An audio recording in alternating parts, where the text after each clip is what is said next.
हरि जय जय राम कृष्ण हरि।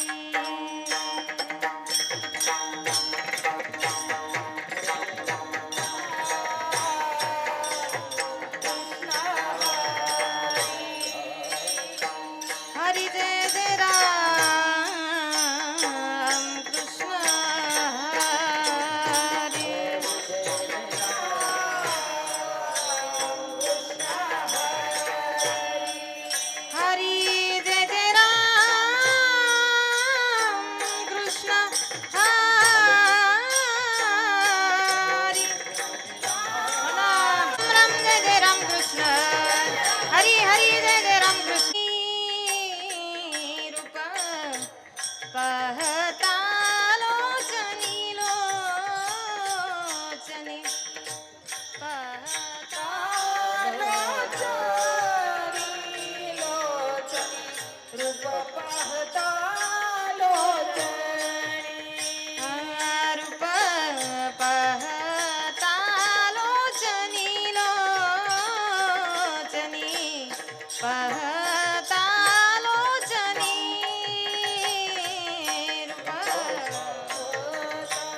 विश्वासितो करी स्वामी वरी सत्ता सकाळा भोगिता होया त्याचे सकळ भोगिता होया त्याचे सकळ भोगिता होया त्याचे विश्वासितो करी स्वामी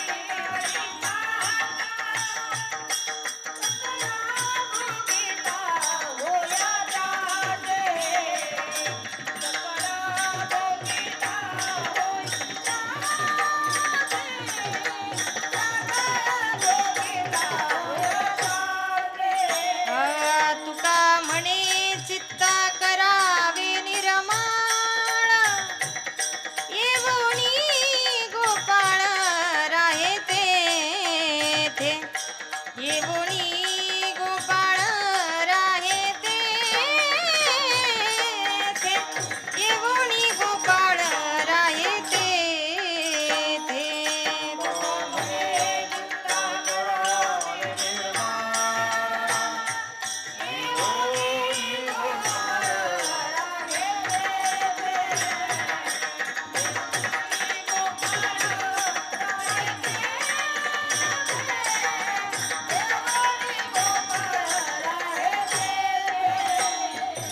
विश्वासितो करी स्वामी वरी सत्ता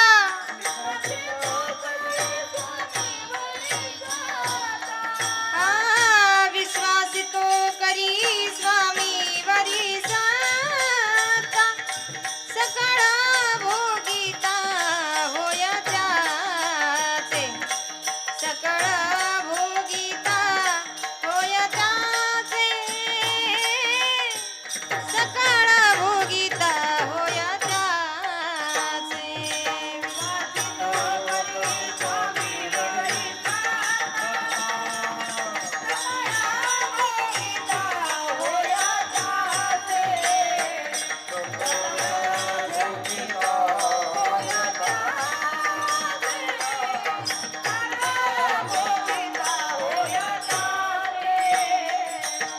विठोबा रखुमाई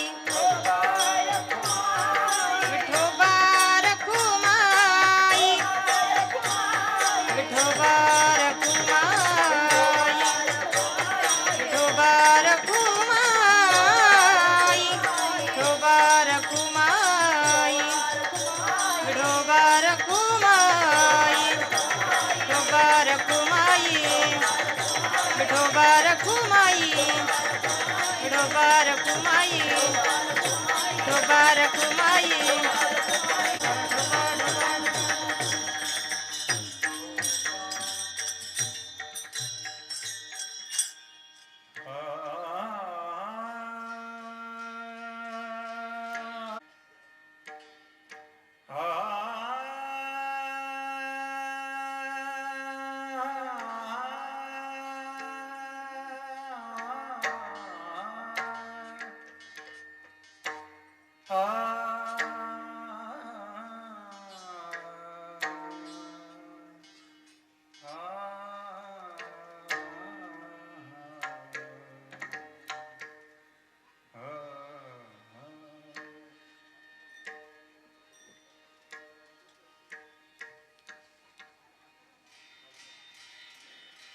कया वाचे माने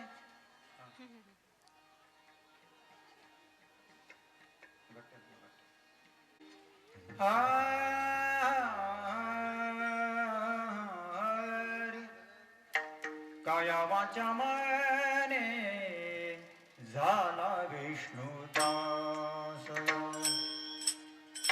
काया वाचा माने झाला विष्णुदास काया वाचा माने झाला विष्णुदास काया वाचा माने झाला विष्णुदास काया वाचा माने झाला विष्णुदास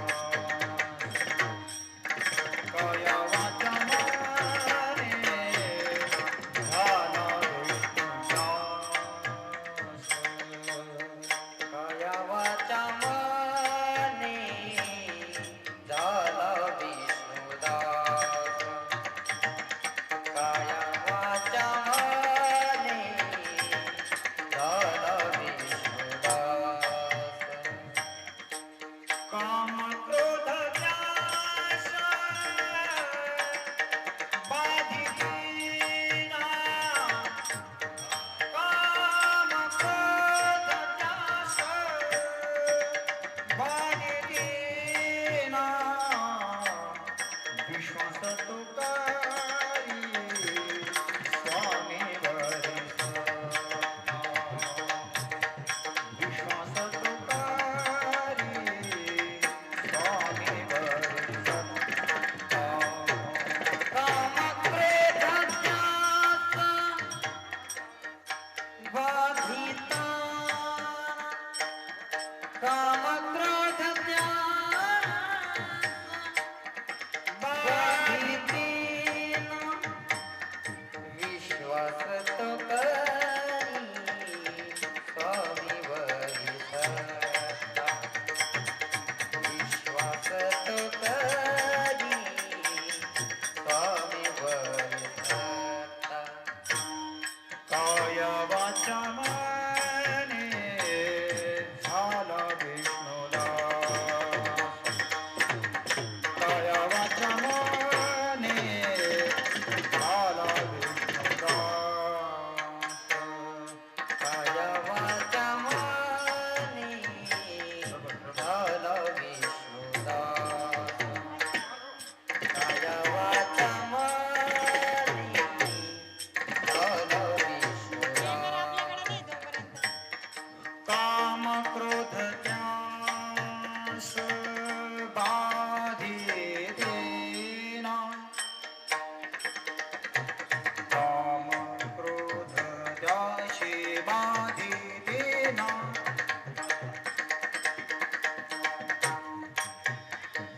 काम क्रोध त्याशी बाधितेना बाधितेना बाधितेना काम क्रोध याशी काम क्रोध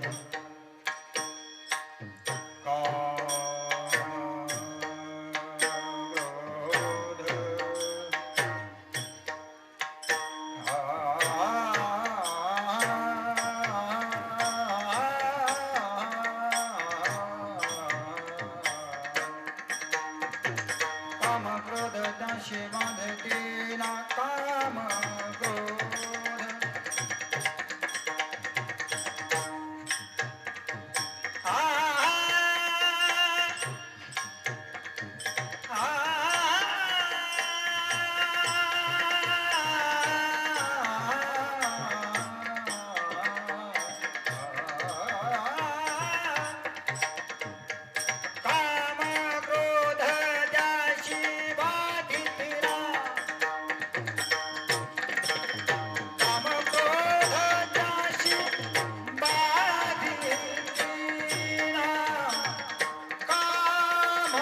सकळ भोगिता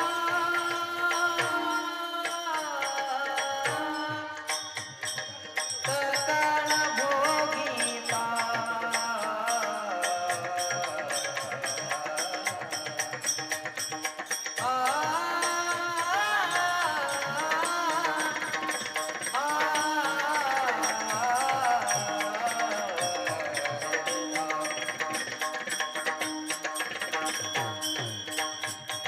सकळ भोगिता होय त्याचे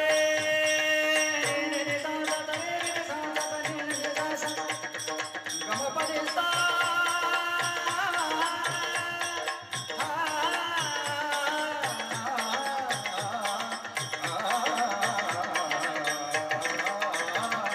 सकळ भोगिता होय त्याचे होय त्याचे होय त्याचे सकळ भोगिता होय त्याचे सकळ भोगिता होय त्याचे विश्वासी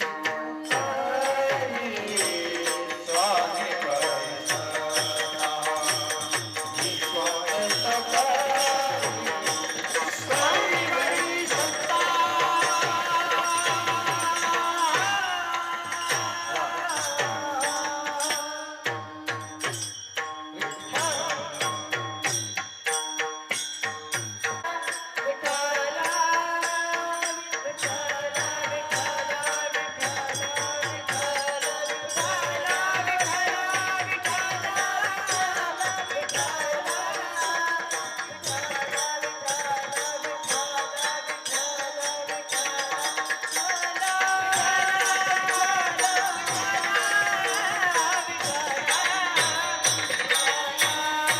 विठ्ठल विठ्ठल विठ्ठल श्री ज्ञानदेव तुकाराम पंढरीनाथ भगवान की जय माऊली ज्ञानेश्वर महाराज की जय जय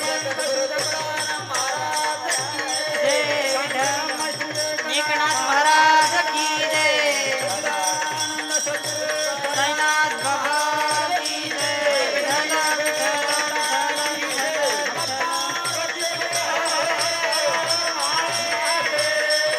विठ्ठल विठ्ठल विठ्ठल विठ्ठल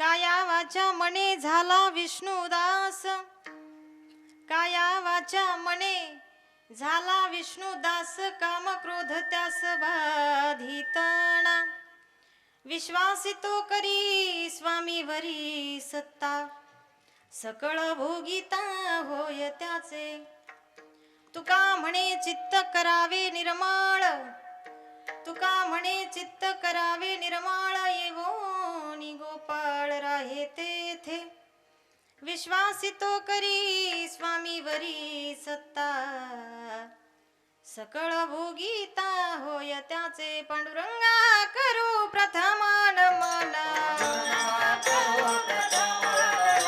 पांडुरंगा करू प्रथमान मना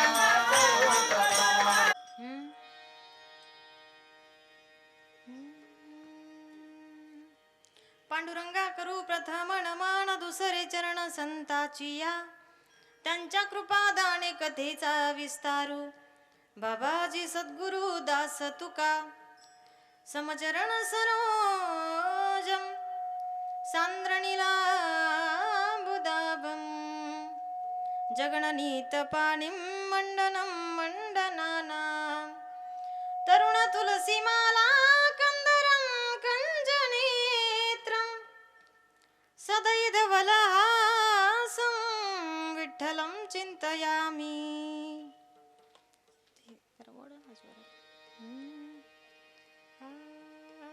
कलावज्ञ जीवोद्धरार्थावतारं कलंकांक तेजोदिकामोदिवक्त्रं कलानीशवादापनोदारद दक्षं समाधिस्थमूर्तिं भजे ज्ञानदेवं नमो सद्गुरु तुकया ज्ञानदीपा नमो सद्गुरु सच्चिदानंदरूपा नमो सद्गुरु भक्त कल्याणमूर्ती नमो सद्गुरु भास्करा पूर्णकीर्ती गंगा विशुद्धं नितपादस्पर्शं सर्ववेष्टितं चुंबितं पुण्यस्थानं सराले स्थितं तं समाधिस्थमूर्तिं नमामि गंगागिरिजयोगिराजं तपो ज्ञान वैराग्य भक्ति स्वरूपं सदालंकृतं साधु संन्यास योगं मुखे अस्य वेदांत शास्त्रार्थ नीतिं नमो नारायण गिरिं ब्रह्म स्वरूपं जयांचे केलिया स्मरण होय सकळ विद्यांचे अधिकरण तेची वंदू श्री चरण श्री गुरूंचे ते नमस्कारोणी आता अष्टसिद्धी नवनिधी के दाता असवर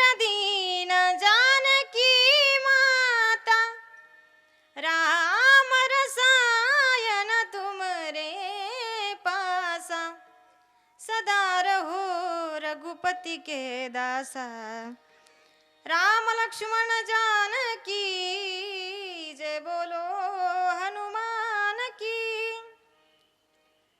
सेवे लागी सेवक झालो तुमच्या लागलो निज चरणा लागलो निज चरणा तुमच्या लागलो निज चरणा सेवक झालो तुमच्या लागलो निज चरणा तुमच्या लागलो निज चरणा तुमच्या लागलो निज चरणा हो स्वामी तुकया देवा यावरी न करावा वेरू तुकया देवा यावरी न करावा वेरू अहो स्वामी तुकया देवा यावरी न करावा वेरू यावरी न करावा वेरू यावरी न करावा वेरू वचन ऐका कमळापती माझी रंकाची विनंती करा जोडितो कथे काळी आपण असावे जवळी विठ्ठल निस्ते टाळच वाजवा आता विठ्ठल विठ्ठल विठ्ठल विष्णुदास काया वाचा मने झाला विष्णुदास काम क्रोध त्यास बाधितणा विश्वासितो करी स्वामीवरी सत्ता सकळ भोगिता होय त्याचे प्रस्तुत तिकडे नका लक्ष देऊ ना ते त्यांचं करताय आपण आपलं करू प्रस्तुत प्राप्त स्थळी प्राप्त प्रसंगी कीर्तन रूपी सेवेकरता निवडलेला अभंग महान भक्त महान वैष्णव जगातील सुप्रसिद्ध साधू ज्यांनी जड जीवाचा उद्धार करण्याकरिता पंचम वेद रूपी गाथा तुम्हा आम्हा सर्वांसाठी या ठिकाणी लिहिला निर्माण केला असे पंचम वेद निर्माते शांतता व महानता ज्यांच्यामध्ये नित्यवास करते आणि हिंदू हृदय सम्राट छत्रपती शिवाजी महाराजांचे आद्यगुरु देहनिवासी असणारे श्रीमंत श्री संत जगद्गुरु तुकोबरा यांचा सुंदर असा तुम्हाला आम्हाला जीवनात आल्याचं सार्थक नेमकं कशात आहे तर ते समजावून सांगणारा म्हणजे गोड असा उपदेश करणारा उपदेशपर प्रकरणातील जे 3 चरणाचा गोड असा अभंग सेवेसाठी घेतला विठ्ठल विठ्ठल विठ्ठल विठ्ठल विठ्ठल विठ्ठल विठ्ठल विठ्ठल विठ्ठल विठ्ठल विठ्ठल विठ्ठल आणि त्या मनुष्याने त्या ठिकाणी विष्णूचा दास व्हा त्या भगवंताचा दास व्हा साधक मंडळी तुकोबऱ्यांना विचारलं तुकोबराय तुम्ही आम्हाला म्हणतात विष्णूचा दास व्हा भगवंताचा दास व्हा पांडुरंगाचा दास व्हा मग आम्ही जर दास त्या पांडुरंगाचा जर झालो तर आम्हाला त्याच्यापासून काय फायदा होईल तर उत्तरार्धामध्ये खूप गोड वर्णन तुकोबराय करतात काया वाचा मनाने जर आपण त्या भगवंताचे दास झालो तर त्याचा फायदा तुम्हाला आम्हाला एवढा सुलभ त्या ठिकाणी होणार आहे काम क्रोध त्यास बाधित ना म्हणजे काम क्रोधादी विकाराची बाधा त्या साधकाला कधीही होणार नाही मग पुढे तुकोबराय म्हणतात ज्या भगवंताची काया वाचा मनाने सेवा करायची ज्या स्वामीचं दास व्हायचं त्या भगवंतावर, त्या स्वामीवर मात्र पक्का विश्वास ठेवून त्या ठिकाणी तुम्हाला दास त्या ठिकाणी व्हावं लागेल. कारण जगामध्ये कुठल्याही नात्यामध्ये विश्वास नावाची गोष्ट खूप महत्त्वाची असते. मग ज्याची काया वाचा मनाने सेवा करायची त्या भगवंतावर, त्या स्वामीवर मात्र पक्का विश्वास तुम्हाला आम्हाला या ठिकाणी ठेवावा लागेल.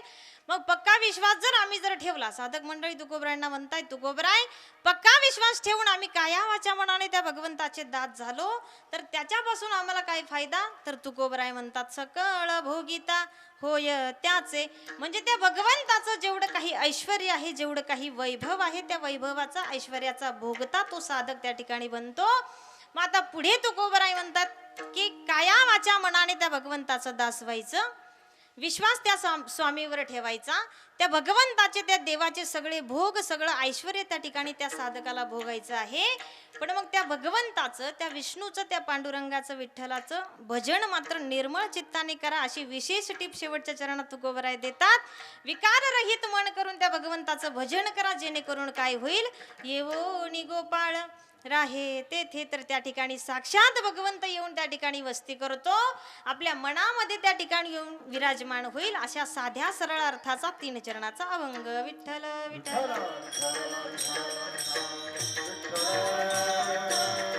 तर अभंगाचा सरळ सरळ भावार्थ तुमच्या पुढे ठेवलेला आहे. सविस्तर चिंतन पाहण्या अगोदर कीर्तनाचा नियम आहे, दंडक आहे, वक्त्याचं सुद्धा आद्य कर्तव्य आहे अल्पसा परिहार देणं. तर अगदी अर्धा ते 1 मिनिटामध्ये परिहार देण्याचा प्रयत्न करेन. सालाबाद प्रमाणे याही वर्षी सुंदर असा या ठिकाणी तारणहार साईबाबांच्या मंदिराच्या प्रांगणामध्ये या ठिकाणी सालाबाद प्रमाणे वर्ष 5वं, तर मंदिर तयार होऊन 5 वर्ष या ठिकाणी आजच्या वर्षाला झाले. तर 5 वर्षापासून याही वर्षी सुंदर असा आनंदामध्ये, जल्लोषामध्ये, जोशामध्ये याही वर्षी चालू असणारा गजर कीर्तनाचा सोहळा आनंदाचा. तर सुंदर असा कीर्तनाचा गजर, आनंदाचा सोहळा या ठिकाणी नियोजित केलेला आहे. आणि त्या कीर्तनाच्या गजरातली, आनंदाच्या सोहळ्यातली आजची 5व्या दिवसाची कीर्तनरूपी सेवा करण्याचा योग माझ्यासारख्या अल्प पामराकडे आला, हे माझं मी परमभाग्य समजते. या ठिकाणी साईबाबांची सेवा करण्याचा योग माझ्यासारख्या पामराला प्राप्त झाला, खरंच माझं या ठिकाणी अहोभाग्य समजते. आता ती संधी कुणी दिली असेल तर हरिभक्तीपरायण गुरुस्थानी ज्यांना मी मानते, अनमोल असं कीर्तनाचं मार्गदर्शन ज्यांच्याकडून मी घेते, ते पदोपदी मला मार्गदर्शन करत असतात, असे गुरुस्थानी असणारे हरिभक्तीपरायण कैलास महाराज गुरव यांच्या मार्गदर्शनाने. आणि त्याचप्रमाणे आमचे गणेश काका सपकाळ असतील, आमच्या सुमित्राताई, सुमनताई, अजून बरेच नाव आहेत त्यांना वाटतं ना, तर आमच्या मावशी असतील, सपकाळ मावशी असतील, आमचे सूरजराजे असतील, तर यांच्या सगळ्यांच्याच प्रेमाखातर या ठिकाणी आज हा पामर या ठिकाणी सेवा करण्यासाठी उभा आहे. आता या सर्वांनी मिळून जी काही संधी माझ्यासाठी मला उपलब्ध करून दिली, त्या संधीचं सोनं करण्याचा प्रयत्न 100% मी करणार. कसलीही कसर, कसलीही कमतरता त्यामध्ये सोडणार नाही. पण मग त्या संधीचं सोनं करण्यामध्ये तुमचा सुद्धा काहीतरी कार्यभाग हवाय, मदत हवी आहे, त्या ठिकाणी सहभाग हवाय. आता तुम्ही म्हणता आमची, आता मी तर ओळखीचे, अनोळखी अशातला काही भाग नाही. मदत कशाची मागते तुम्ही म्हणता, आम्ही तर इकून तिकून वर्गणी मागून सप्त्याची अरेंजमेंट या ठिकाणी करतोय. तू बाई काय वर्गणी मागते का काय कीर्तनातून, तर वर्गणी काय मागत नाही. मदत अशी हवी आहे की माऊली म्हणतात, आपुली आपण करा सोडवण संसार बंधन तोडावेगी. मग या संसाराच्या बंधनातून जर तुम्हाला आम्हाला मुक्तता हवी असेल, बाहेर पडायचं असेल, या ठिकाणी स्वतःची सोडवणूक स्वतःला करायची असेल, तर त्याला एक रामबाण उपाय त्या ठिकाणी सगळ्या संतांनी या ठिकाणी सांगितलेला आहे की भगवंताचं नामस्मरण जर तुम्ही आम्ही केलं तर सगळ्या त्या ठिकाणी भवबंधनातून आपली सुटका त्या ठिकाणी होऊ शकते. मग जेव्हा जेव्हा विठ्ठल विठ्ठल असं नामस्मरण होईल, तेव्हा दोन्ही हाताने टाळी आणि मुखाने भगवंताचं गोड असं नामस्मरण करा. कारण आपण या मंदिरामुळे सुंदर असा परिसर या ठिकाणी अगदी दणानून गेलेला आहे. अगदी या ठिकाणी खूप सारं प्रसन्न वातावरण या ठिकाणी झालेलं आहे. साईबाबाचं सुंदर असं मंदिर या ठिकाणी आहे. आमच्या मावशींनी मला आलं त्या दिवशी सांगितलं होतं की त्यांच्या वडिलांना इथं म्हणजे ही जागा त्यांनी खास मंदिरासाठीच ठेवली होती. काय सैलानी बाबाचं मंदिर का काहीतरी त्यांना बांधायचं होतं वाटतं तिथं. तर ते त्यांच्या नंतर त्यांनी त्या ठिकाणी विचार बदलला आणि साईबाबांचं मंदिर या ठिकाणी बांधण्यासाठी त्यांनी ही जागा त्या ठिकाणी दान केलेली आहे. बघा, कोणतंही कार्य आपण फक्त निमित्त मात्र असतो, पण कार्य हे भगवंत त्या ठिकाणी भगवंताचं कार्य असतं, तो त्या ठिकाणी पार पाडून घेत असतो. पण माझा एक अंदाज, माझं एक सूत्र मी त्या ठिकाणी बांधलं की भगवंताच्या सानिध्यात राहण्यासाठी सुद्धा खूप जन्मीचं पुण्य असावं लागतं, बहुत सुकृताची जोडी असावी लागते. बघा, या मंदिराच्या परिसरात जेवढी काही कुटुंब या ठिकाणी राहतात, आता हा सगळा MIDCचा एरिया आहे मला वाटतं असं, तर या ठिकाणी सगळे बाहेरगावचे लोक, प्रॉपरपेक्षा बाहेरगावचे लोक जास्त आहेत. तर त्या बाहेरगावाच्या लोकांचं सुद्धा या ठिकाणी भाग्य उदयाला आलं म्हणून साईबाबांच्या सानिध्यात त्यांना त्यांच्या गावावरून या ठिकाणी साईबाबांनी बोलवून घेतलं असेल. कारण त्यांनी कुठेतरी मनोमन त्या भगवंताकडे, त्या साईनाथाकडे प्रार्थना केली असेल कि जब खिड़की खोलू तो तेरा दर्शन हो जाए, जब खिड़की खोलू तो तेरा दर्शन हो जाए, मेरे घर के आगे साईनाथ तेरा मंदिर बन जाए, मेरे घर के आगे साईनाथ तेरा मंदिर बन जाए, मेरे घर के आगे साईनाथ तेरा मंदिर बन जाए, मेरे घर के आगे साईनाथ तेरा मंदिर बन जाए.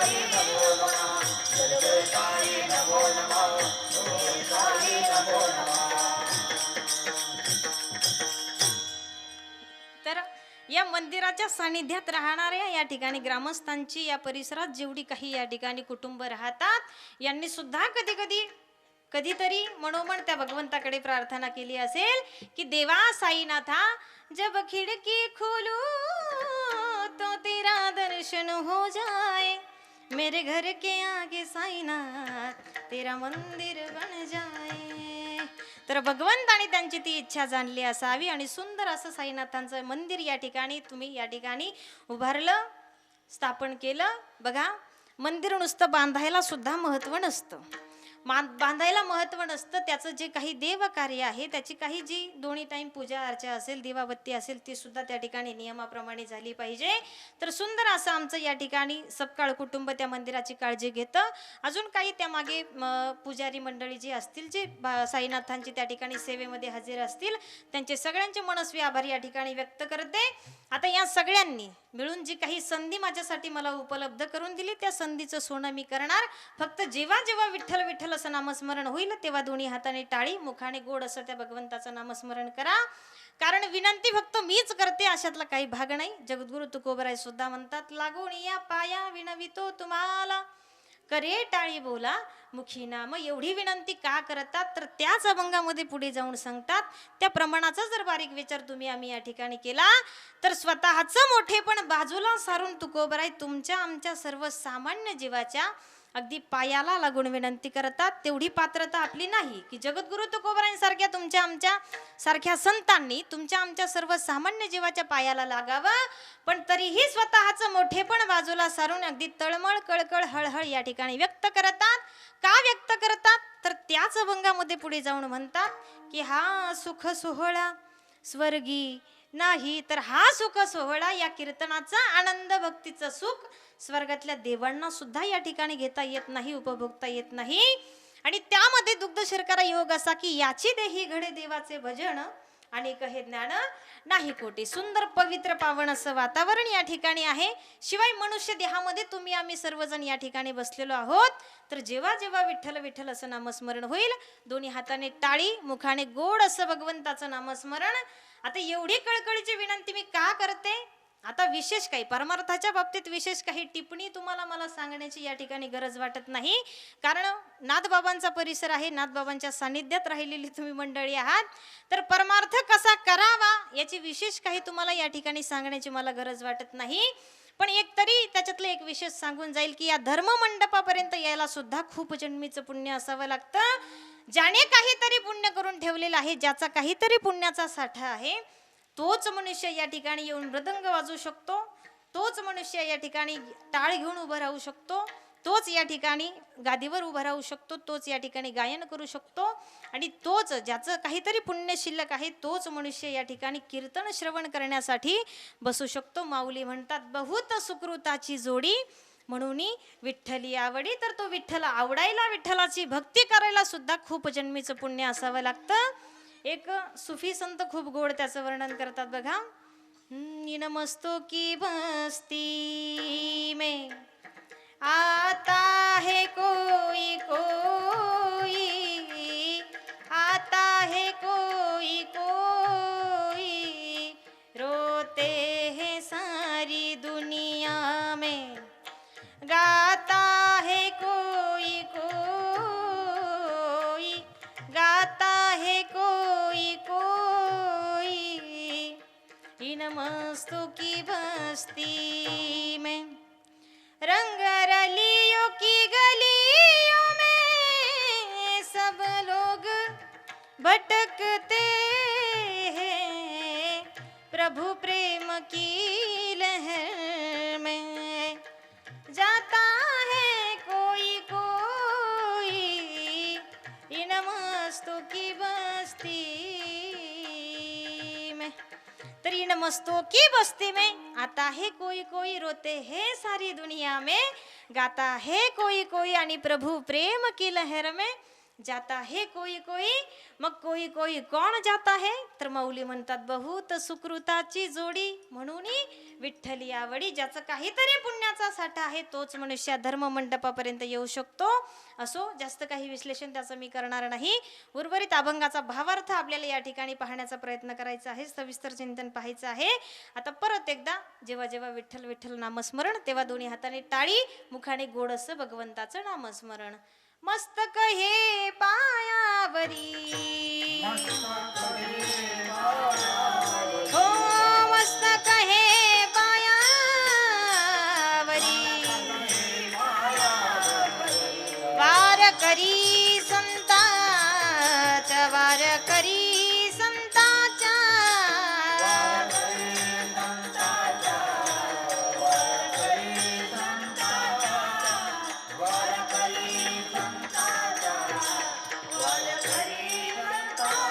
मस्तक हे पायावरिया, वार करी संतांच्या या, वार करी संतांच्या या, वार करी संतांच्या.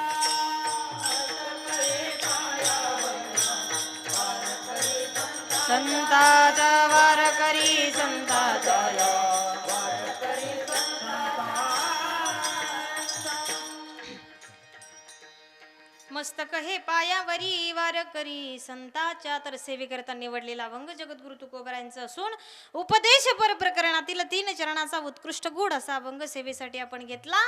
आता या अभंगाद्वारे जगद्गुरु तुकोबराय गोड असा उपदेश तुम्हाला आम्हाला या ठिकाणी करत आहेत. आता अभंगाचा सविस्तर चिंतन पाहण्या अगोदर, अभंगाचा सरळ सरळ अर्थ पाहण्या अगोदर या ठिकाणी सुरुवातीलाच असा प्रश्न या ठिकाणी उपस्थित होतो की जगद्गुरु तुकोबराय या ठिकाणी अभंगाद्वारे उपदेश करतायत. मग नेमकं उपदेश करण्याचा अधिकार कुणाला असतो, म्हणजे उपदेश कुणी करावा आणि कुणी ऐकावा, असा प्रश्न या ठिकाणी उपस्थित होतो. आता उपदेश करण्याचा अधिकार ज्यांना असतो त्यांनाच असतो, ज्यांना जो काही उपदेश या ठिकाणी करायचा आहे, म्हणजे जे काही 2 शब्द लोकांना सांगायचे आहेत, तो उपदेश, ते 2 शब्द त्यांनी स्वतः आधी आचरणात आणले तरच त्यांना तो अधिकार त्या ठिकाणी प्राप्त होतो. मग असा प्रश्न या ठिकाणी उपस्थित होतो की जगद्गुरु तुकोबराय अभंगाद्वारे जो काही उपदेश तुम्हाला आम्हाला करतात, तो उपदेश, ते 2 शब्द त्यांनी स्वतःच्या जीवनात आधी आचरणात आणले का? हे वळवळ नको करू, शांत बस. स्वतः आधी आचरणात आणले का?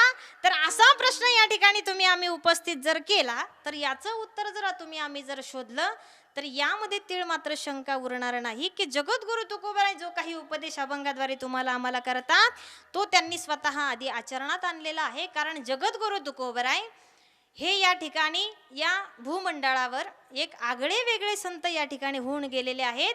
बघा, जगामध्ये 3 प्रकारचा वर्ग पडतो, एक सगळ्यांचा, एक वेगळ्यांचा आणि एक आगळ्यांचा. तर 3 प्रकारचा वर्ग आहे. सगळे या वर्गामध्ये कॉमन तुम्ही आम्ही सर्वजण आपण या ठिकाणी सर्वसामान्य जीव सगळे या वर्गामध्ये तुम्ही आम्ही मोडतो. सगळ्यांपेक्षा वेगळी बाजू सगळ्यांपेक्षा हाय स्टेप हाय लेवल अधिकतम ज्यांनी मिळवलेलं आहे त्यांना वेगळ्यांचा वर्ग म्हणतात. आणि वेगळ्यांपेक्षाही अधिकतम ज्यांनी मिळवलेलं असतं, वेगळ्यांपेक्षाही उच्च लेवल उच्च बाजू ज्यांची असते त्यांना आगळ्यांचा वर्ग असं म्हणा. विठ्ठल विठ्ठल विठ्ठल.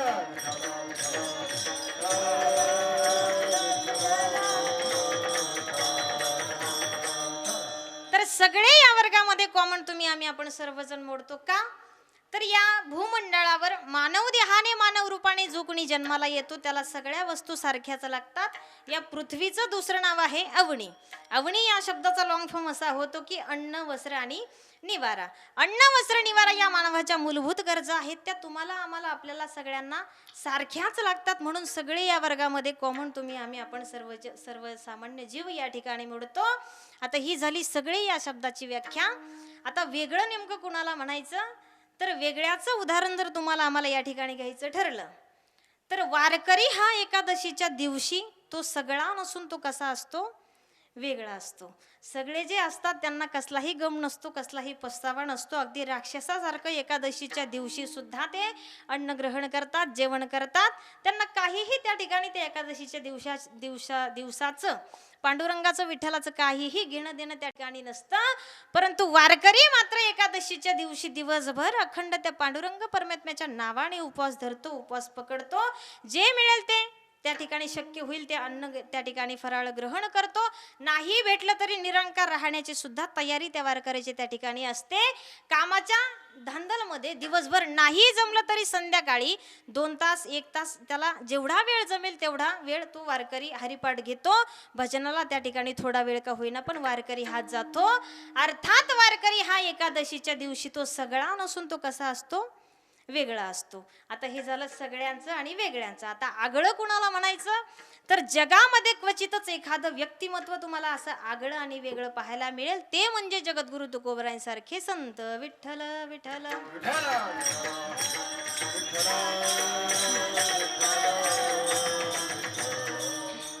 तर जप्यापेक्षाही भगवत भक्त हे आगळे असतात, तप्यापेक्षाही भगवत भक्त हे आगळे असतात आणि योग्यापेक्षा सुद्धाही भगवत भक्त हे कसे असतात, आगळे असतात, वेगळे असतात. कशावरून, तर सुंदर असा 2 ते 2.5 मिनिटाचा दृष्टांत सांगून त्या ठिकाणी मी सिद्ध करते.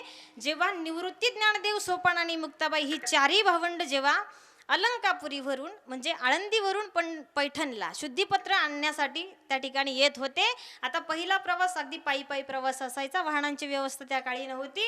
आता पायी प्रवास करत असताना रस्त्यामध्ये एका जागी त्यांना एक गुफा दिसली आणि त्या गुफेच्या बाहेर वेगळाच काहीतरी प्रकार त्यांना त्या ठिकाणी पाहायला मिळाला की त्या गुफेच्या बाहेर तिथल्या गावकऱ्यांनी खूप सारी मेलेली माणसं, खूप सारी मेलेली प्रेत त्या गुफेच्या बाहेर त्या ठिकाणी आणून टाकली होती. आता ही 4ही भावंड त्या ठिकाणाहून प्रवास करत होती. आता जवळून गुफेच्या जवळून जात असताना 5 वर्षाच्या चिमुकल्या मुक्ताईने त्या ठिकाणी आपल्या ज्ञानदादाला प्रश्न केला, दादा अरे ही मेलेली माणसं या ठिकाणी का आणून टाकलीत, त्याचं कारण काय, आपण कुणाला तरी विचारपूस करून त्याचं कारण त्या ठिकाणी जाणून घेऊ. आता त्याचं जवळच एक माणूस त्या ठिकाणी उभा होता. त्या माणसाला विचारलं, माऊली ही मेलेली माणसं या ठिकाणी का आणून टाकलीत, नेमकं तुमच्याकडे जाळायला काय सरपण नाही का, माणसं नाही का, खांदेकरी भेटणार, नेमकं प्रॉब्लेम काय. तर असं विचारलं की ही माणसं मेलेली माणसं या ठिकाणी का आणून टाकलीत. तर त्या माणसाने सांगितलं की या गुफेमध्ये 1400 वर्ष तपश्चर्या केलेले चांगदेव नावाचे महात्मे या गुफेमध्ये राहतात आणि 6 महिने ते आतमध्ये गुफेमध्ये ध्यान करतात. 6 महिन्याचं तप, 6 महिन्याचं ध्यान त्यांचं पूर्ण झालं की ते बाहेर येतात आणि आपल्या योग मंत्राद्वारे ही मेलेली माणसं त्या ठिकाणी जिवंत करतात. म्हणून ती माणसं जिवंत करण्यासाठी अख्ख्या पंचक्रोशीतील लोकांनी मेलेली माणसं या ठिकाणी त्याचा गंज घातलाय. ती मेलेली माणसं या ठिकाणी जिवंत करण्यासाठी आणून टाकली आहे.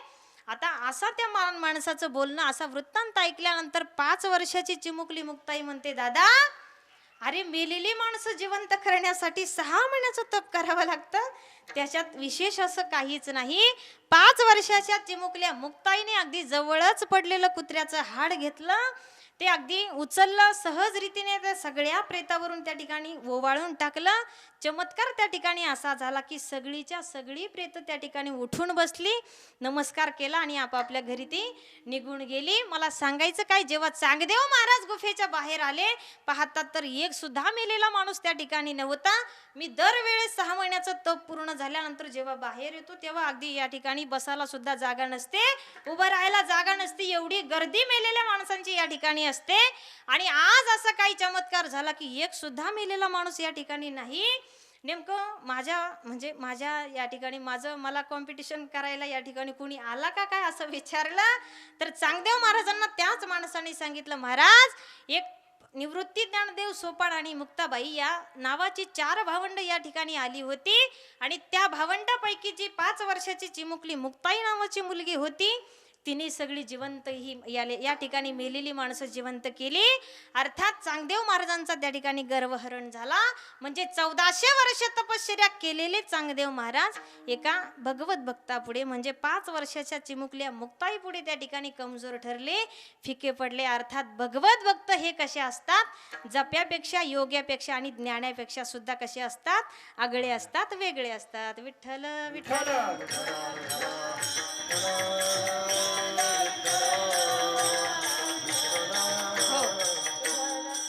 आता या भगवत भक्तांना आगळ्याचं महत्व का प्राप्त झालेलं असतं, आगळं जीवन यांना का या ठिकाणी आपण आगळं वेगळं म्हणून त्यांच्याकडे का पाहतो, तर हे तुमच्या आमच्यासारखे संसारी लोकांसारखे संपन्न जीवन न जगता सफल जीवन जगलेले असतात बरं का. तुम्ही आम्ही संपन्न जीवन जगण्यासाठी अतोनात प्रयत्न करतो, परंतु भगवत भक्त मात्र सफल जीवन जगण्यासाठी अतोनात प्रयत्न करतात. तुम्ही आम्ही संसारी माणूस, संसारी लोक, सर्वसामान्य जीव संपन्न जीवन जगण्यासाठी या ठिकाणी अख्खं जीवन आपण त्या संपन्नतेच्या मागे त्या ठिकाणी धावत असतो. संपन्न जीवन जगण्यासाठी नाही ते प्रयोग त्या ठिकाणी करतो, परंतु भगवत भक्त मात्र त्या ठिकाणी संपन्न जीवन न जगता सफलतेचा मार्ग ते अवलंबतात.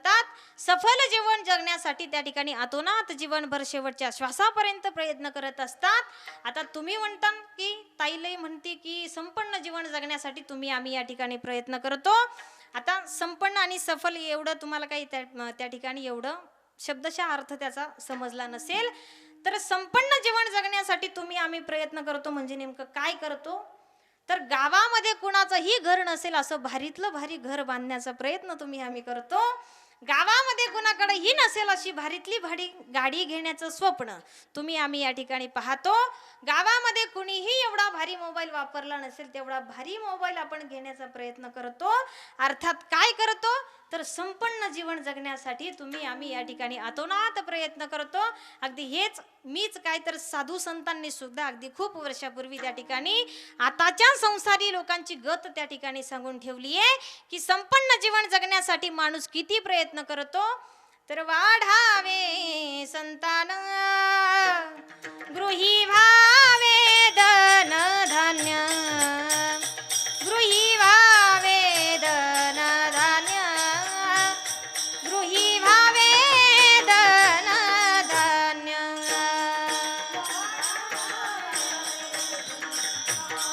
संतान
व्हावे धन्य धान्य. सुंदर वर्णन तुकोबराय करतात की तुम्ही आम्ही संपन्न जीवन जगण्यासाठी किती आतोनात प्रयत्न त्या ठिकाणी करतो की संतान वाढव, गृही धनधान्य वाढव, अर्थात संपन्न जीवन जगण्यासाठी सर्वसामान्य माणूस अगदी मंडपमध्ये इथे सगळेच बसलेले तुम्ही आम्ही आपण सर्वजण संपन्न जीवन जगण्यासाठी अतोनात प्रयत्न करतो.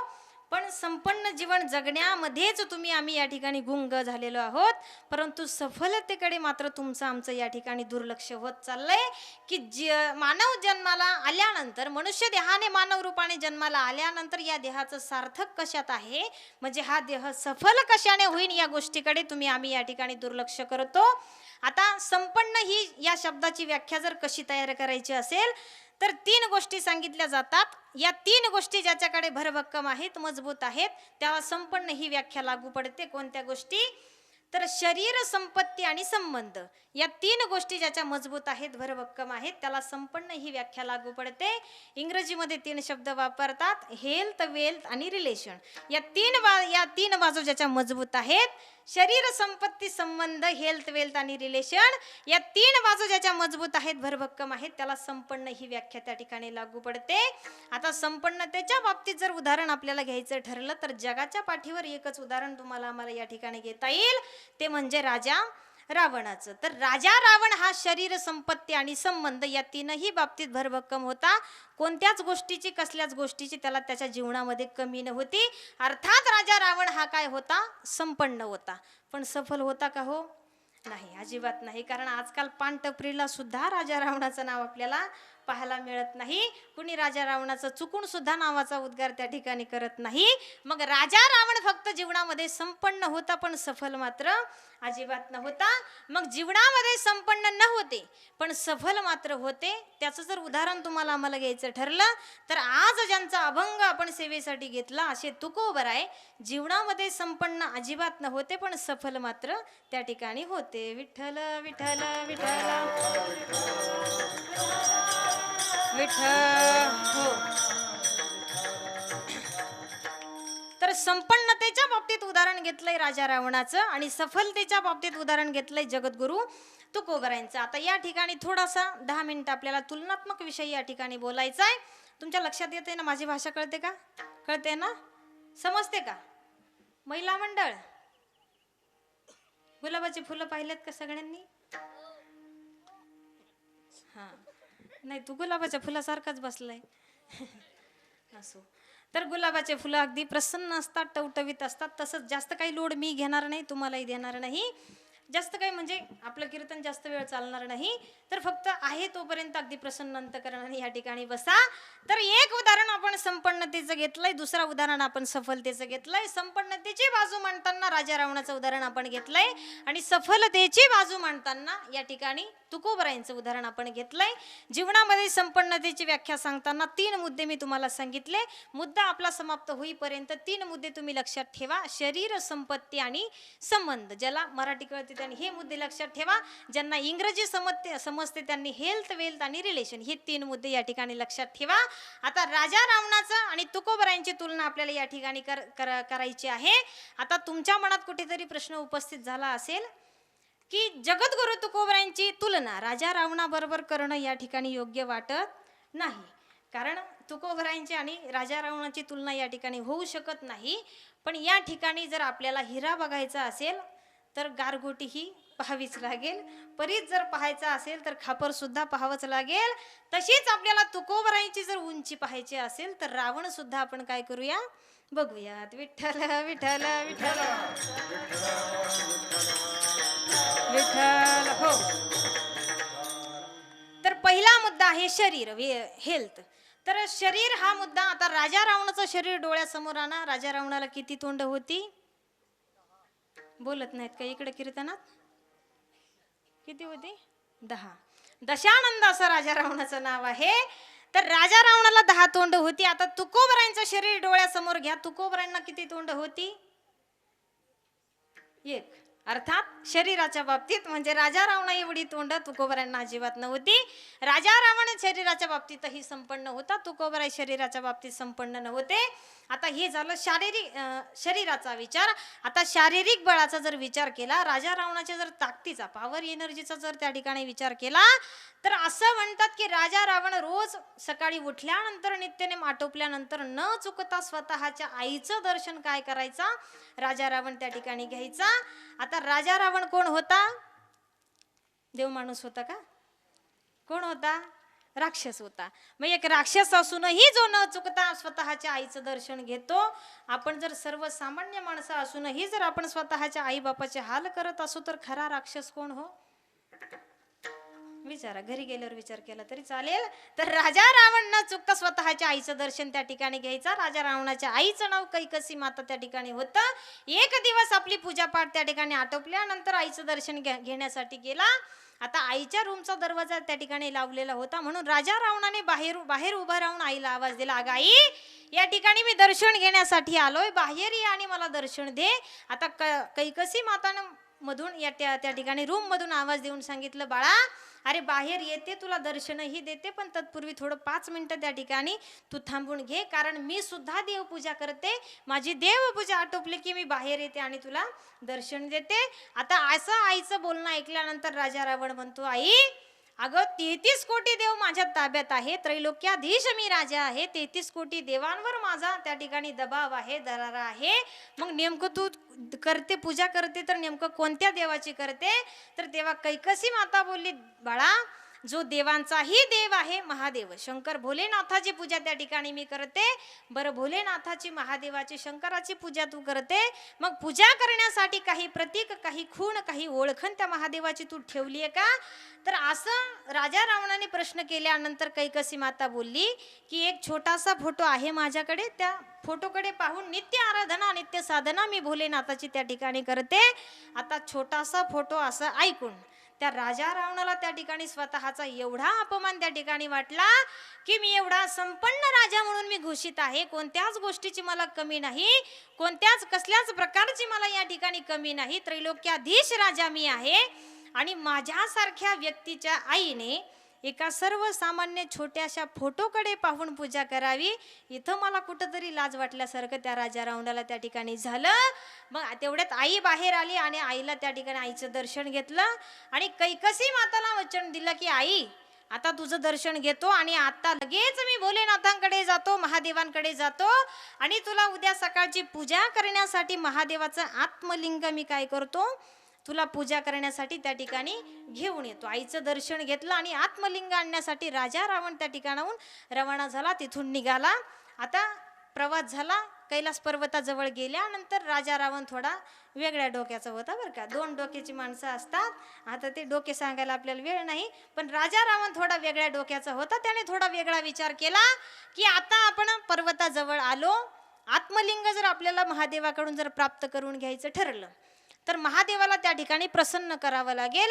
आणि महादेवाला प्रसन्न जर करायचं ठरलं तर त्या ठिकाणी त्याच्यासाठी तपश्चर्या करावी लागेल, तप करावं लागेल. आणि तप नेमकं किती दिवस चालतं याचं काही शाश्वती नसते, हे काही सांगता येत नाही.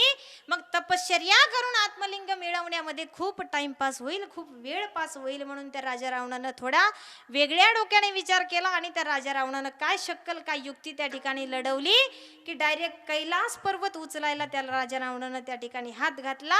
माझा दृष्टांत संपला, मला सांगायचं काय की कैलास पर्वत उचलावा एवढी ताकद, एवढं शारीरिक बळ त्या राजा रावणामध्ये होतं. अर्थात शारीरिक बळाने सुद्धा तो त्या ठिकाणी संपन्न होता, मजबूत होता, भरभक्कम होता. आता एवढं पॉवर एनर्जी, एवढं शारीरिक बळ तुकोबरायांमध्ये होतं का? तर तुकोबराय स्वतःच्या मुखाने त्याचं वर्णन करतात की त्या पांडुरंगाची प्राप्ती करण्यासाठी साधना केली, पारणं केली, उपवास केली.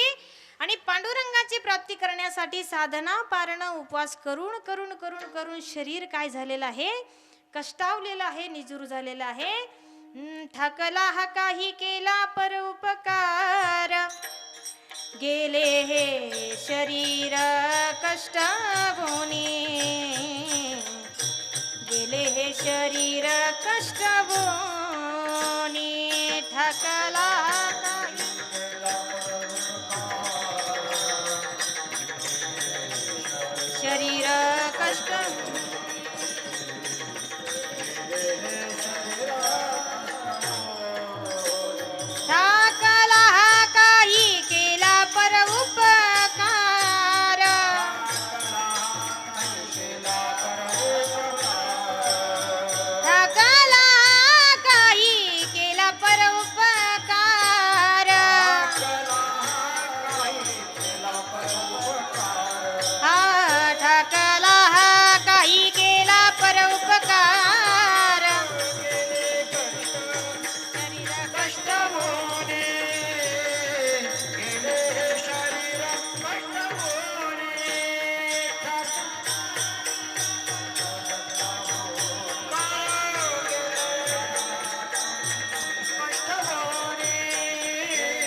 कर उपकार गेले हे शरीर कष्टवुनी. तर तुकोबराय स्वतःच्या शारीरिक बळाचं वर्णन करताना म्हणतात की त्या पांडुरंगाची प्राप्ती करण्यासाठी साधना केली, पारण केली, उपवास केली आणि साधना पारण उपवास करून करून करून करून शरीर काय झालेलं आहे, कष्टावलेलं आहे, निजूर झालेलं आहे. अर्थात राजा रावणा इतकी ताकद माझ्यामध्ये अजिबात नाही. हा झाला पहिला मुद्दा शरीराच्या बाबतीत. दुसरा मुद्दा आहे संपत्ती. संपत्ती म्हणे वेल्थ. आता राजा रावणाची संपत्ती किती होती अगदी कोणीही सांगू शकतं, सहज सांगू शकतं. शुद्ध कांचनाची सप्तकोटी, कोटी घरे जेथे काशा आणि तांब्याची, शुद्ध कांचनाची सप्तकोटी. आता फक्त आपल्याला बाकीच्या धातूंचा नाही, एकाच धातूचा विचार करायचा जो महत्वाचा आहे. शुद्ध कांचनाची सप्तकोटी म्हणजे प्युअर सोन्याची 7 कोटी घरं त्या राजा रावणाच्या लंकेमध्ये होती. आता 7 कोटी घरं म्हणजे आता असं मी ऐकलेलं आहे की राजा रावणाच्या एका भिंतीवरून एक बैलगाडी जात होती बरं का. म्हणजे रुंदी तेवढी होती भिंतीची, आपल्या वाणी नव्हतं 1.5 फूट आणि 2 फूट असं. तर एवढी रुंदी त्या भिंतीची होती की एक बैलगाडी त्या ठिकाणी त्या भिंतीवरून जात होती. आणि भिंत कशाची होती, सोन्याची होती. म्हणजे शुद्ध कांचनाची सप्तकोटी, 7 कोटी घरं प्युअर सोन्याची राजा रावणाच्या लंकेमध्ये होती. आता 7 कोटी घरांपैकी एकच घर आपण हिशोबासाठी घ्या, बाकीचे घर तुम्ही साईडला ठेवा. एक घर हिशोबासाठी घ्या. आता एका घराला कॉमन भिंती किती असतात, घर नाहीत का तुम्हाला, किती असतात, 4 भिंती. आता मराठी शाळा सोडून 4 भिंतींचं घर आपल्याला पाहायला मिळत नाही, पण तरी आपल्याला हिशोब करण्यासाठी 4 भिंतींचं आपण घर धरलं. 4 भिंती घ्या हिशोबासाठी. आता 4 भिंतीतल्या सुद्धा 3 भिंती तुम्ही साईडला ठेवा, एकच भिंत हिशोबासाठी घ्या. आता एक भिंत बांधण्यासाठी एक अंदाज पंच विटा किती लागत असतील, एक 500च्या आसपास आपण विटा धरू. 500 विटा एक भिंत बांधण्यासाठी त्या ठिकाणी लागतात. आता 500 विटांपैकी 499 विटा तुम्ही साईडला ठेवा, एकच वीट आपल्याला हिशोबासाठी घ्यायची आहे. फक्त वीट सोन्याची आहे एवढा मुद्दा तुम्ही लक्षात राहू, मातीची नाही हा, सोन्याची. तर 499 विटा साईडला ठेवा, एकच वीट हिशोबासाठी घ्या. आता एका विटीचं वजन किती असतं, असं मी ऐकलं की 3 किलोच्या आसपास ते एका विटीचं वजन असतं. आता 3 किलो मधलं सुद्धा 2 किलो साईडला ठेवा, एकच किलो सोनं हिशोबासाठी घ्या. सध्या सोन्याचा भाव काय चालू आहे, 30,000 किलो का तोळा बर. मग ते किलोचा, तोळ्याचा, 3 भिंतीचा म्हणजे 490 एका भिंतीचा, 3 भिंतीचा आणि सप्तकोटीचा उर्वरित हिशोब तुम्ही घरी गेल्यानंतर डोकं खाजून केला तरी चालेल. तर त्या ठिकाणी म्हणजे ज्याच्या भिंतीत एवढं आहे त्याच्या तिजोरीत किती असेल हो, अंदाज केला का अंदाज आपण करूही शकत नाही. मग ज्याच्या भिंतीत एवढं आहे त्याच्या तिजोरीत किती असेल, तर अर्थात संपत्तीची सुद्धा राजा रावणाला कमी नव्हती. संपत्तीच्या बाबतीत सुद्धा राजा रावण त्या ठिकाणी अगदी संपन्न होता. आता एवढी संपत्ती जगद्गुरु तुकोबरायांची आहे का, नाही. कारण तुकोबराय स्वतःच्या संपत्तीचं वर्णन करताना म्हणतात, आम्ही जर भिक्षा मागायला गावात गेलो तर आमच्या घराचं राखण कोण करतं, आम्ही सदैव सुडके जवळी येता चोर धाके.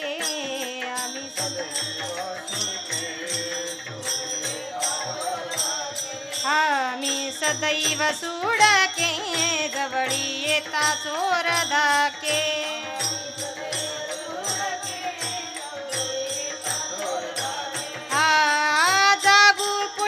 भिके कुत्रे घरा राखीती, कुत्रे घरा राखीती, नांदणू कायसी करा.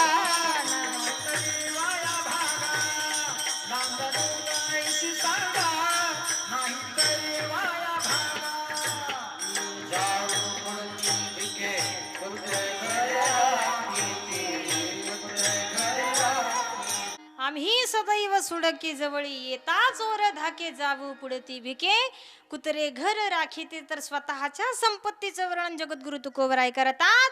आम्ही जर भिक्षा मागण्यासाठी गावात गेलो तर आमच्या घराची राखण कोण करतं, कुत्रे करतात. आणि चोर जर काही चोरण्यासाठी आमच्या जवळ आला तर त्या चोरालाच धाक पडतो की यांच्याजवळ नेमकं चोरावं तरी काय. म्हणजे चोरण्यासाठी असं काहीच आमच्याकडे कोणतीच वस्तू नाही. अर्थात संपत्तीच्या बाबतीत दुसऱ्या मुद्द्यातही राजा रावणा इतके संपन्न जगद्गुरु तुकोबराय अजिबात नव्हते. तर आता तिसरा मुद्दा आहे संबंध, रिलेशन. तर संबंध सुद्धा दोन प्रकारचे असतात, घरातले आणि बाहेरचे. काही लोकांना घरात किंमत असते तर बाहेर नसते, काहींना बाहेर असते तर घरात नसते, काहींना बाहेरही असते घरातही असते, काहींना घरातही नसते बाहेरही नसते. तर दोन प्रकारचे संबंध आहेत, घरातले आणि बाहेरचे. आता राजा रावणाच्या जर बाहेरच्या संबंधाचा विचार केला तर प्रत्यक्ष संबंध ध्याता यासी असं म्हटलेलं आहे. विधात्याशी त्या राजा रावणाचा प्रत्यक्ष संबंध होता. अगदी 33 कोटी देवांमध्ये राजा रावणाचा दरारा होता. वजन तेवढं त्या राजा रावणाचं होतं. वरून वरून का होईना पण त्या ठिकाणी नमस्कार राम राम जय हरी त्या राजा रावणाला अगदी सगळी देवी देवता त्या ठिकाणी करत होती. अर्थात त्याचा दरारा तेवढा 33 कोटी देवांमध्ये होता. बाहेरचेही संबंध राजा रावणाचे मजबूत होते, भरभक्कम होते. आता राजा रावणाच्या जर घरातल्या संबंधाचा विचार केला तर राजा रावणाला किती बायका होत्या? 80,000. 80,000 बायकांपैकी एक बायको अशी होती, एवढी पतिव्रता, निस्सीम पतिव्रता, एवढी सुशील, एवढी गोड बोलणारी. किती गोड बोलणारी? तर जिला 79,999 सवती असूनही जी सीता मातेकडे जाते आणि माझ्या पती बरोबर विवाह कर असं सीता मातेला आग्रह करते, एवढी गोड बोलणारी, एवढी निस्सीम पतिव्रता मंदोदरी सारखी बायको राजा रावणाची होती. अर्थात घरातलेही संबंध पुष्ट होते, मजबूत होते, भरभक्कम होते आणि बाहेरचेही संबंध जगद्गुरु तुकोबरायांचे भरभक्कम होते, मजबूत होते. आता तुकोबरायांच्या जर संबंधाचा विचार या ठिकाणी तुम्ही आम्ही केला तर तुकोबरायांच्या जर घरातल्या संबंधाचा विचार केला तर तुकोबरायांना 2 बायका होत्या. एक श्री अन्न करिता मेली, एक बायको होती ती खाण्या वाचून मेली. दुसरी जी बायको होती ती बाईल कर्कश असं जगद्गुरु तुकोबराय वर्णन करतात. आता कर्कश या शब्दाचा अर्थ असा होतो की कधी कोणता बॉम्ब अंगावर येऊन कधी आदळेल त्याचं काही नियम नसतो, म्हणजे तोंडाला कसलंच झाकण नाही, असली कर्कश बायको तुकोबरायांची होती. अर्थात घरातले संबंध म्हणावे तेवढे मजबूत नव्हते, म्हणावे तेवढे पुष्ट नव्हते. आणि बाहेरचे संबंध सांगताना तुकोबराय म्हणतात, कोपला पाटील गावीचे ते लोक, कोपला पाटील गावीचे ते लोक.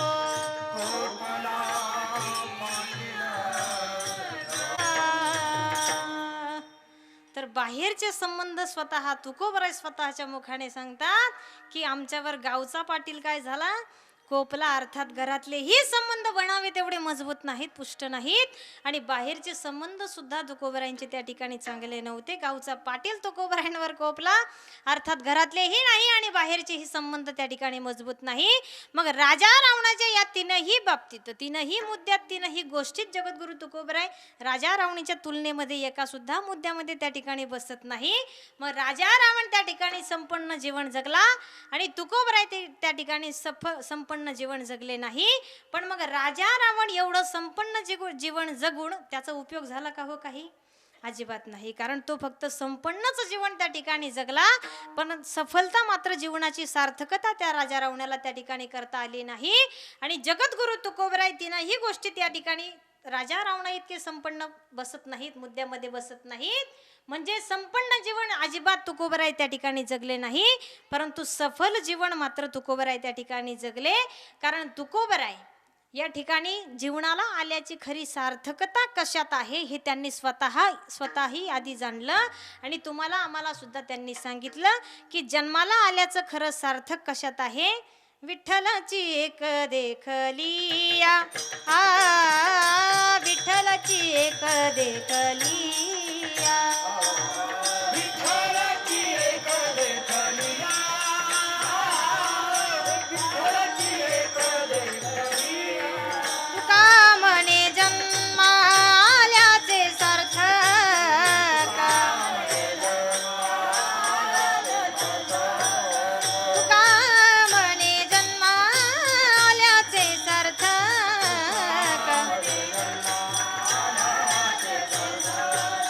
विठ्ठलाची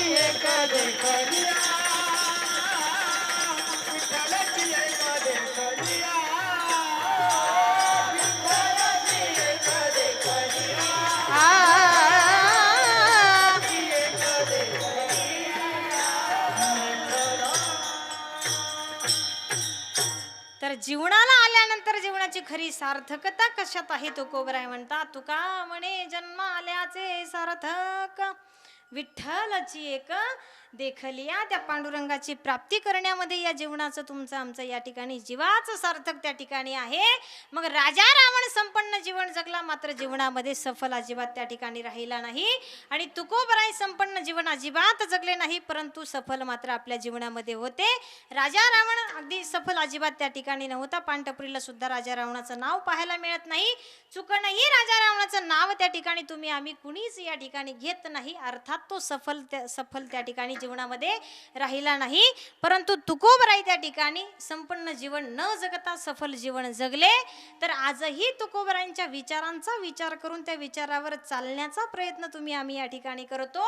आजही मोठ्या थाटामाटात दरवर्षी या ठिकाणी तुकाराम बीज अगदी गावोगावी त्या ठिकाणी साजरी केली जाते. उत्तमची उरे कीर्ती मागे, तर अशी कीर्ती त्या ठिकाणी उरायला हवी. तर आजही थाटामाटात तुकाराम बीज या ठिकाणी उत्सव गावोगावी आपण या ठिकाणी साजरी करतो. आणि आजही प्रत्येकाच्या मुखात तुकोबरायांचं नाम अगदी सहज त्या ठिकाणी येतं.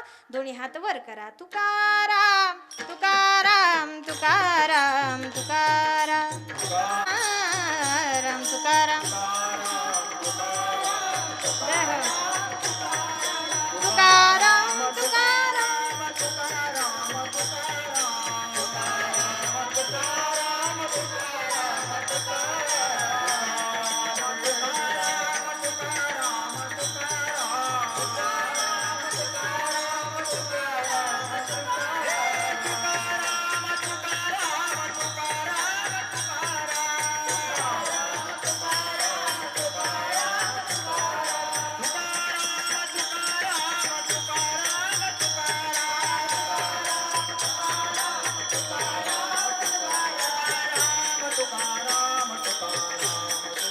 टाळी महिला मंडळ हातवर घ्या.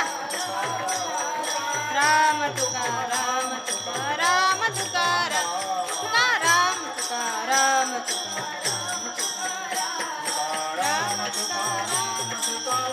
तुकाराम क्या बात है. तुकाराम तुकाराम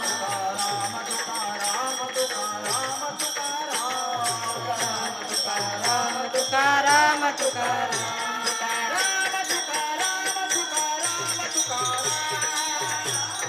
राम तुकाराम तुकाराम राम तुकाराम तुकाराम तुकाराम तुकाराम तुकाराम तुकाराम तुकाराम.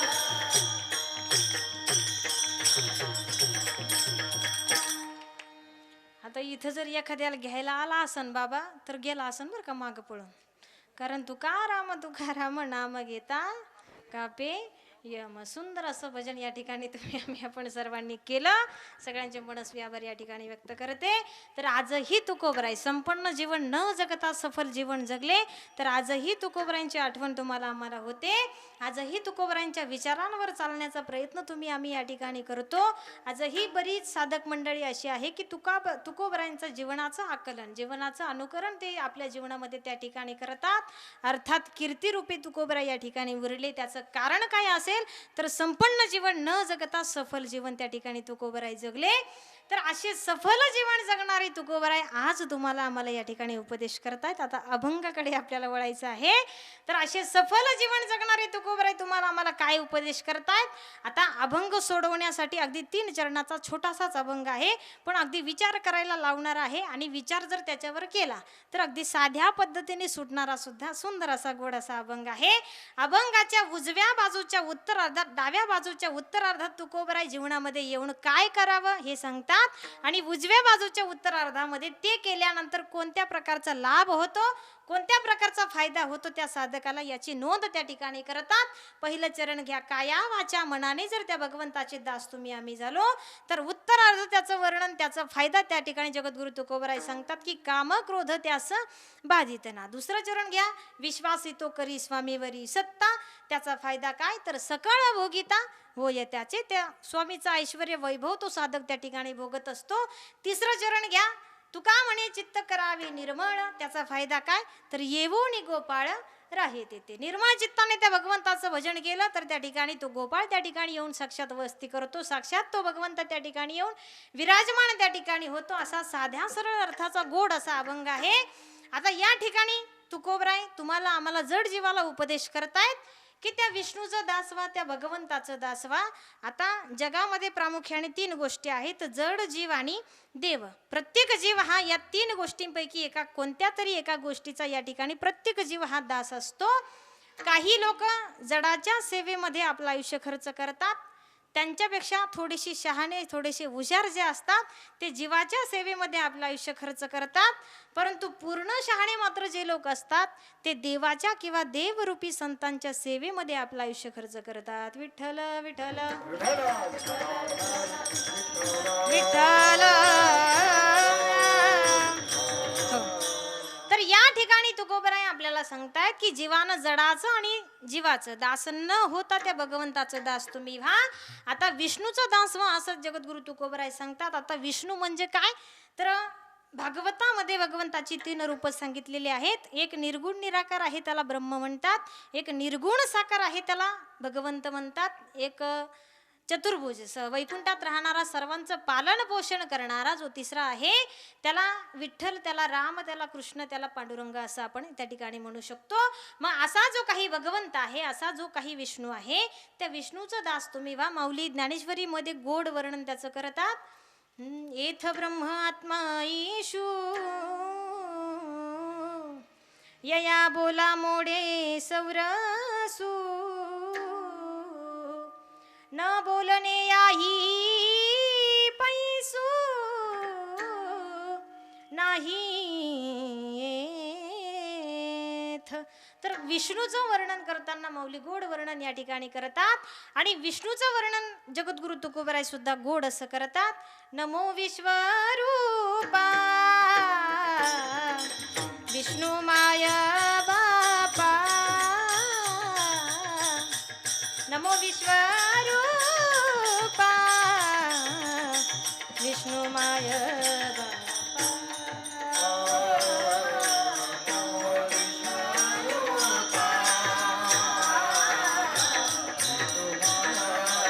नमो विश्वरूपा विष्णू माय बापा अपार अमुपा पांडुरंगा. तर असा जो भगवंत आहे, असा जो विठ्ठल आहे, असा जो विष्णू आहे, त्या भगवंत तुकोबराय म्हणतात जीवानं जडाचं आणि जीवाचं दास न होता त्या विष्णूचं दास व्हा, त्या भगवंताचं दास व्हा.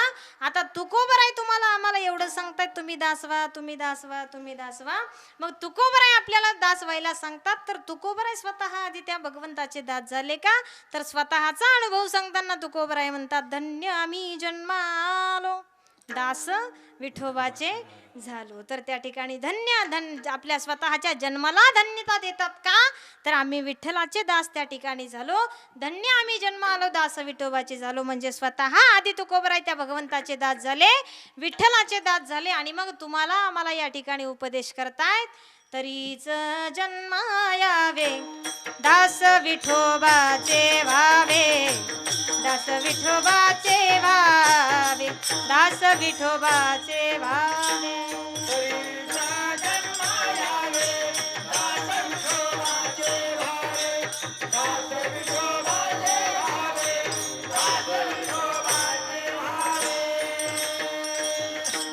तरीच जन्मा यावे दास विठोबाचे व्हावे. मग स्वतः आधी तुकोबराय त्या भगवंताचे दास झाले आणि तुम्हाला आम्हाला या ठिकाणी उपदेश करतायत तरीच जन्मा यावे दास विठोबाचे व्हावे. मग जन्माला येऊन त्या भगवंताचे दास झालो पाहिजे. मग आता दास झालो पाहिजे इथपर्यंत ठीक आहे, पण तुकोबराय आम्हाला माहिती नाही की त्या भगवंताची सेवा कशी करायची, कसं त्या भगवंताचं दास व्हायचं. तर दास व्हा हे तर तुम्ही सांगितलं, पण कसं दास व्हायचं ते अभंगाच्या प्रथम चरणात तुकोबराय सांगतात. वाचा मने झालो विष्णुदास.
तोसी तो करी कमी वरीस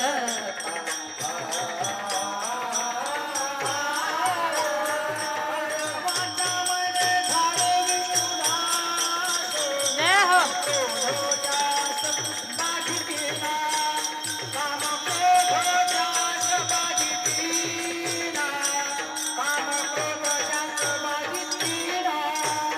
काया वाचा मणी झाला विष्णुदास क्रोध त्यास बाधित काम क्रोध त्यास बाधित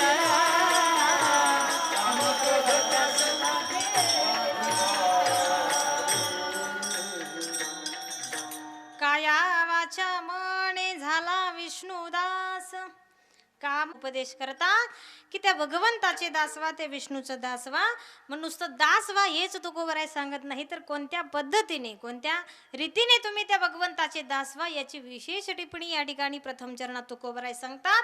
प्रथम सांगतात की कायेने त्या भगवंताचं दासवा. आता कायेने दासवा म्हणजे नेमकं काय व्हा तर आपली जी काही शरीर आहे जे काही काया आहे ती त्या भगवंताच्या चरणी समर्पित करा. अखंड त्या ठिकाणी त्या भगवंताच्या साठी आपली काया त्या ठिकाणी समर्पित करा. हाताने त्या भगवंताची देवपूजा करा. पायाने त्याची तीर्थयात्रा प्रदक्षिणा काय असेल नसेल ते त्या ठिकाणी जी आपली शरीर जे आपलं शरीर आहे जी आपली काया आहे ती त्या भगवंताच्या चरणी समर्पित करा. तुकोबराय म्हणतात तुम्ही जर त्या ठिकाणी देवाला देह समर्पित केला तर जगामध्ये कुणालाच मिळाला नसेल एवढा अवघा आनंद तुम्हाला या ठिकाणी होईल. देह समर्पिजे देवा भार काहीच न घ्यावा होईल गवा तुका म्हणे आनंद. तर तुकोबराय म्हणतात आपला जो काही देह आहे त्या भगवंताच्या चरणी समर्पित करा. अर्थात कायेने त्या भगवंताचे दासवा. दुसरं सांगतात की वाचेने त्या भगवंताचे दासवा. आता वाचेने त्या भगवंताचं दास व्हायचं म्हणजे नेमकं कसं तर वाचेने त्या भगवंताचे नेहमी गुण गात राहणं भगवंताचं भजन म्हणत राहणं एवढंच नाही तर इतर कोणत्याही क्षुल्लक कारणासाठी आपली वाणी खर्च न करणे याला सुद्धा वाचिक सेवा या ठिकाणी म्हणायची असते.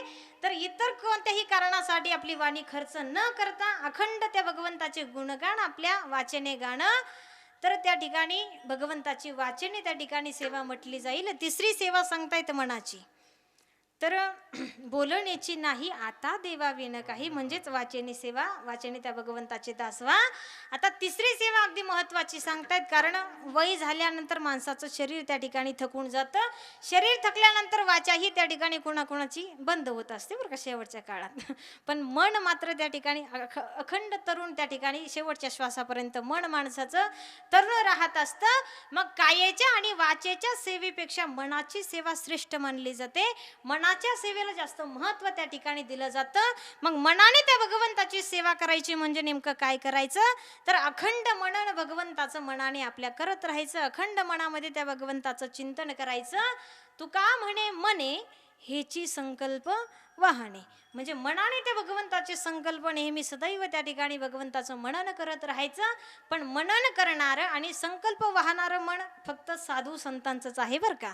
तुमचं आमचं मन आहे का हो असं नाही. तुमचं आमच्या मनाची व्याख्या अगदी साधू संतांनी खूप गोड केलेली आहे.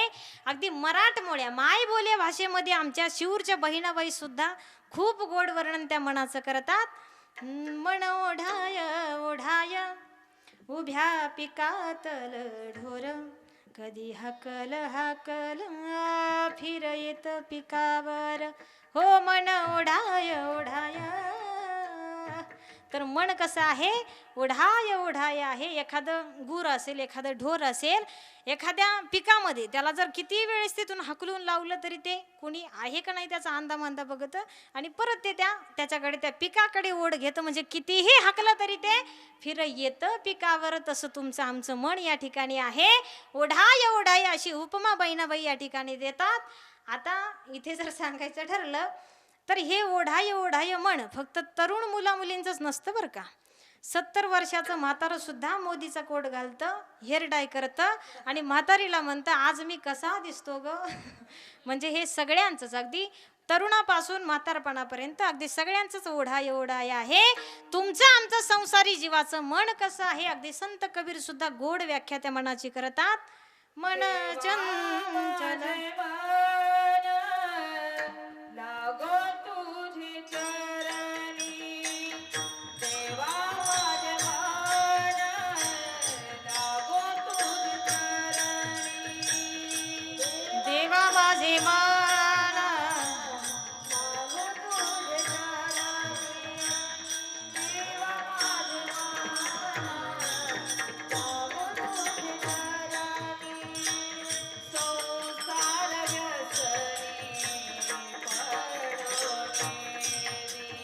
देवा माझे मन लागो तुझे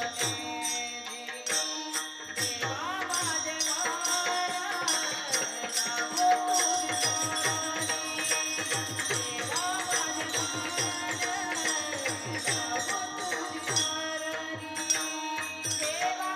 व्यसनी मन लागो तुझे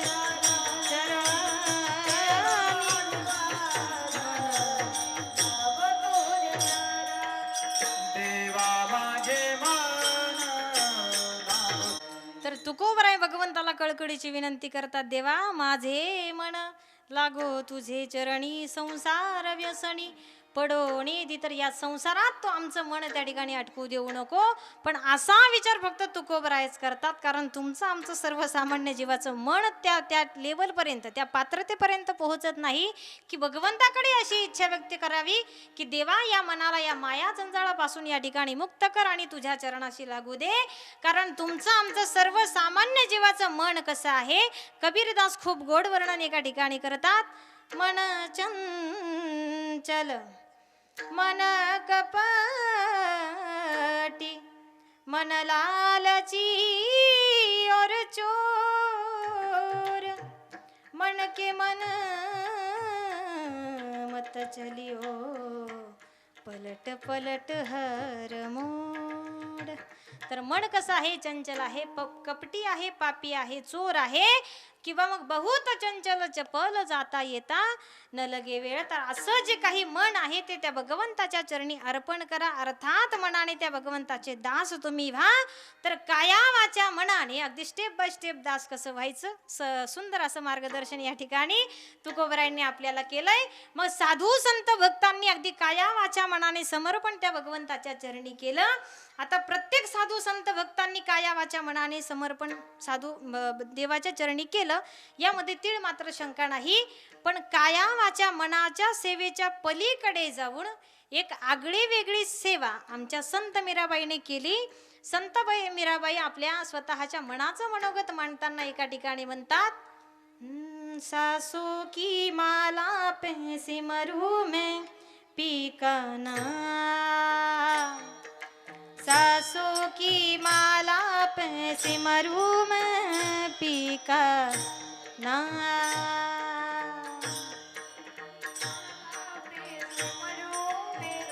पीकाना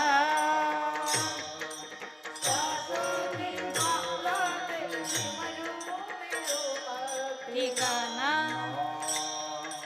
अपने मन की मैं जानूं और पी के मन की राम, अपने मन की मैं जानूं और पी के मन की राम, सासों की माला पे सिमरू में पीकाना, सासों की माला पे सिमरू में पीकाना, सासों की माला पे सिमरू में पीकाना. जय हो. सासों की माला पे सिमरू में पीकाना. हाँ, प्रेम के रंग में ऐसी डूबी, प्रेम के रंग में ऐसी डूबी, बन गया एक ही रूप, हो बन गया एक ही रूप. प्रेम की माला जपते जपते आप बनी मैं शाम.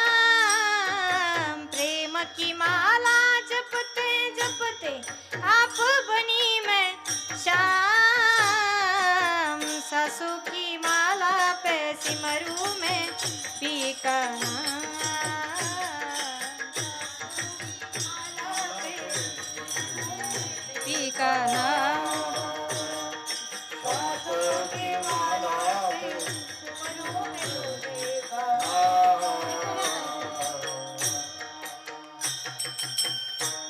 तर आमच्या मीराबाई म्हणतात प्रीतम का कुछ दोष नहीं है वो तो है निर्दोष हो वो तो है निर्दोष अपने आप से बातें करके हो गई मैं बदनाम अपने आप से बातें करके हो गई मैं बदनाम सासू की माला पे सिमरू में पिकाना तर सुंदर अशी आगळी वेगळी सेवा आमच्या मीराबाईने या ठिकाणी केली काया वाचा मनाने समर्पण तर त्या माधवाच्या त्या कृष्णाच्या चरणी तर मीराबाईने केलंच यामध्ये तीळ मात्र शंका नाही पण जगण्यासाठी जो काही श्वास तुम्ही आम्ही घेतो आणि सोडतो अगदी त्या श्वासाला सुद्धा बिना सेवेच्या आमच्या मीराबाईने या ठिकाणी सोडलं नाही सासू की माला में सिमरू में पिकाना तर त्या श्वासाने सुद्धा त्या माधवाची सेवा माधवाशी समर्पित त्या ठिकाणी आमच्या मीराबाई झाल्या अर्थात काया वाचा मनाने सेवा त्या भगवंताची करा जशी आम्ही साधू संत भक्तांनी काया वाचा मनाने समर्पण त्या भगवंताच्या चरणी केलं तसं तुम्ही आम्ही तुकोबराय उपदेश करता तुकोबरायांच्या शब्दाचं पालन या ठिकाणी तुम्ही आम्ही करायला हवं मग तुकोबराय म्हणतात आम्ही जसं त्या भगवंताचे दास झालो तसं तुम्हीही त्या ठिकाणी दास व्हा मग आता साधक मंडळी म्हटले बरं तुकोबराय तुम्ही म्हणताय दास व्हा तर आम्ही होतो त्या भगवंताचे दास मग त्यापासून आम्ही जर त्या भगवंताचे दास झालो तर त्यापासून आम्हाला फायदा काय होणार तर काम क्रोध त्यास बाधित ना तर काम क्रोधादी विकाराची बाधा त्या साधकाला कधी होणार नाही आता या जीवाचं सगळं वाटोळं कशाने असेल तर काम क्रोधादी या विकाराने जीवाचं सगळं वाटोळं आहे आता तुम्ही आम्ही तर याचे रोजचेच गिरायक आहोत पण ह्या काम क्रोधाने अगदी मोठमोठ्यांना त्या ठिकाणी सोडलं नाही कुणाला सोडलं नाही धडक मारिली नारदा केला पुण्याचा मातेरा इंद्रचंद्रासी लाविला दराराजेने येडका मदन मदन तो केवळ पंचानन येडका मदन मदन तो केवळ पंचानन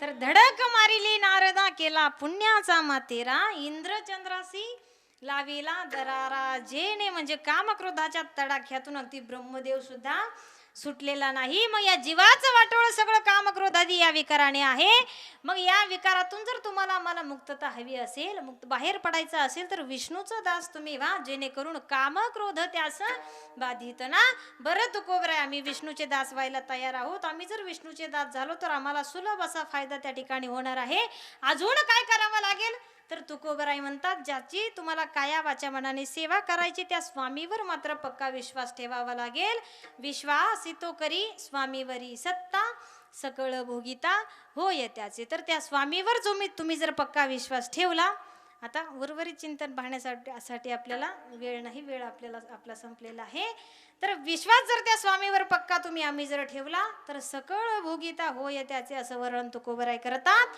त्या स्वामीचं त्या भगवंताचं त्या विठ्ठलाचं विष्णूचं जेवढं काही वैभव आहे ऐश्वर्य आहे त्या वैभवाचा भोगता तो साधक त्या ठिकाणी बनतो पण मग त्या ठिकाणी परत एक विशेष टीप आपल्याला तुकोबराय देतात की भगवंताचं भजन निर्मळ चित्ताने करायला हवं कारण मौली म्हणतात चित्त नाही नामी तरी ते व्यर्थ कोणतंही कार्य करताना चित्त ठिकाण्याला असायला हवं साधं शुल्लक बारीक काम करण्यासाठी चित्त जरी आपल्या इकडं तिकडं झालं तर त्या कामाचं त्या ठिकाणी बंडाळ वाजून जातं आपल्या भाषेत तर असं होतं म्हणजे त्या कामाचं त्या ठिकाणी काम होऊन जातं अर्थात कोणतंही काम करताना चित्त ठिकाण्याला चित्ताची स्थिरता खूप महत्त्वाची असते नवे तर भगवंताच्या इतर कामामध्ये जर चित्त तुमचं स्थिर होत नसेल तर भगवंताचं नामस्मरण तुम्ही करा कारण भगवंताच्या नामस्मरणामुळेच तुमचं आमचं चित्त या ठिकाणी निर्मळ होऊ शकतं कारण साधू संतांचं चित्त निर्मळ असतं असं आपण संत साहित्यामध्ये कायम वाचतो.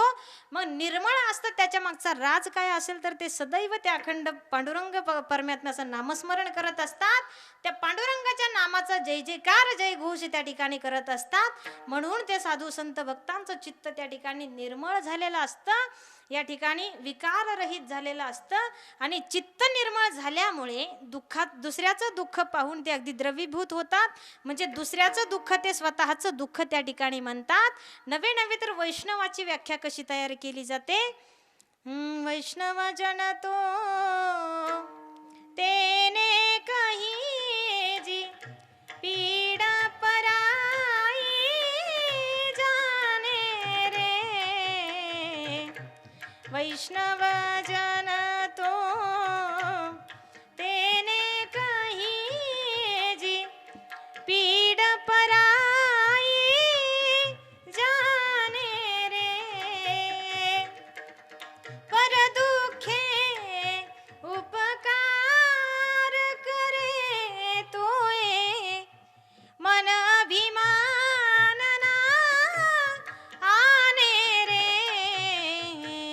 वैष्णव जन तो तेने कही जी पीड पराई जाने रे. मोह माया व्यापे नहीं जेने दृढ़ वैराग्य जिना तन मारे. राम नाम शूताळी लागे सकल तीर्थ तिना तन मारे. तर सुंदर अशी वैष्णवांची व्याख्या या ठिकाणी दुसऱ्या भाषेत आहे, पण मला माझा असा अंदाज की बऱ्यापैकी समजला असेल तुम्हाला मला काय म्हणायचं. तर वैष्णवांची सुंदर अशी व्याख्या या ठिकाणी त्या ठिकाणी केलेली आहे. तर वैष्णव कुणाला म्हणायचं, दुसऱ्याचं दुःख पाहून जो स्वतःचं दुःख दुसऱ्याच्या दुःखाला स्वतःचं दुःख म्हणतो, म्हणजे दुसऱ्याचं दुःख पाहून द्रवीभूत होतो, अर्थात त्याचं चित्त निर्मळ झालेलं असतं. म्हणून ही भावना त्याच्या मनामध्ये त्या ठिकाणी निर्माण होऊ शकते. अर्थात भगवंताचं भजन करण्यासाठी सुद्धा निर्मळ चित्त असावं लागतं आणि निर्मळ चित्त करण्यासाठी सुद्धा भगवंताचं भजन करावं लागतं. मग निर्मळ चित्ताने त्या भगवंताचं भजन करा, जेणेकरून तो गोपाळ त्या ठिकाणी येऊन वस्ती करेल. अशी नोंद अभंगाच्या शेवटच्या चरणात तुकोबराय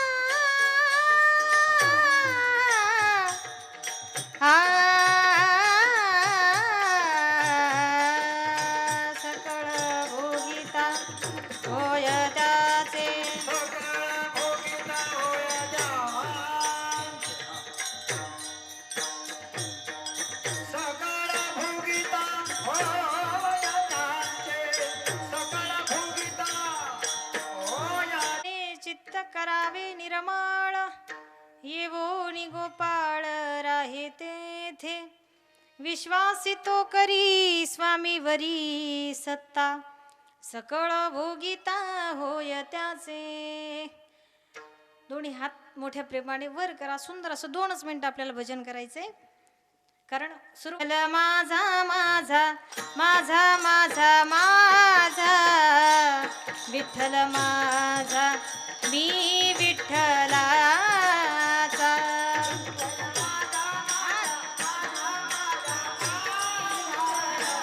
जय हो.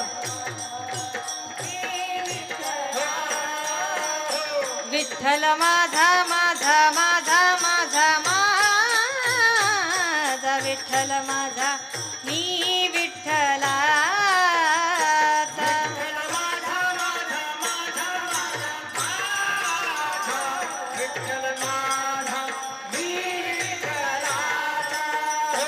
विठ्ठल माझा माझा माझा माझा माझा विठ्ठल माझा मी विठ्ठलाचा.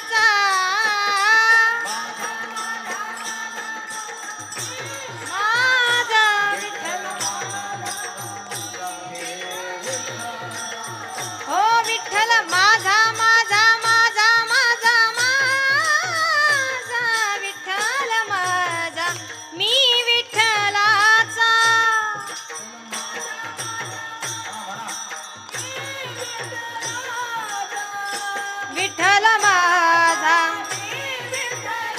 हो विठ्ठल माझा माझा माझा माझा माझा विठ्ठल माझा मी विठ्ठलाचा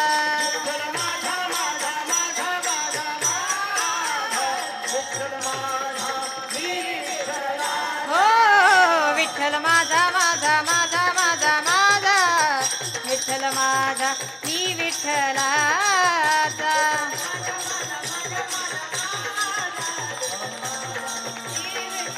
हो विठ्ठल माझा माझा माझा माझा माझा विठ्ठल माझा मी विठ्ठलाचा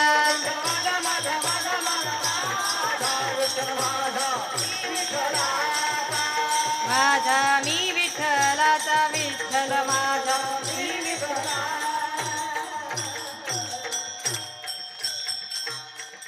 विठोबा रखुमाई विठोबा रखुमाई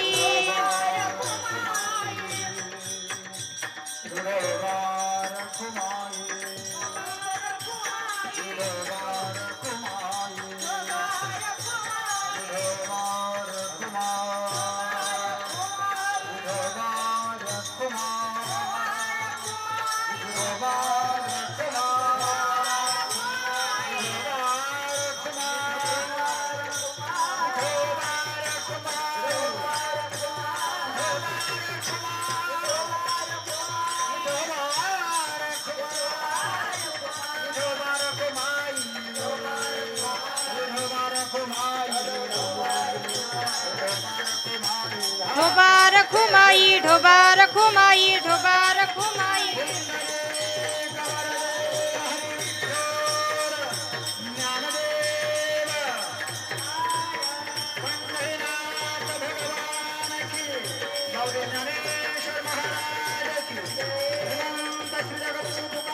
महाराज की जय महाराज की जय साईनाथ महाराज की जय ढोबा रखुमाई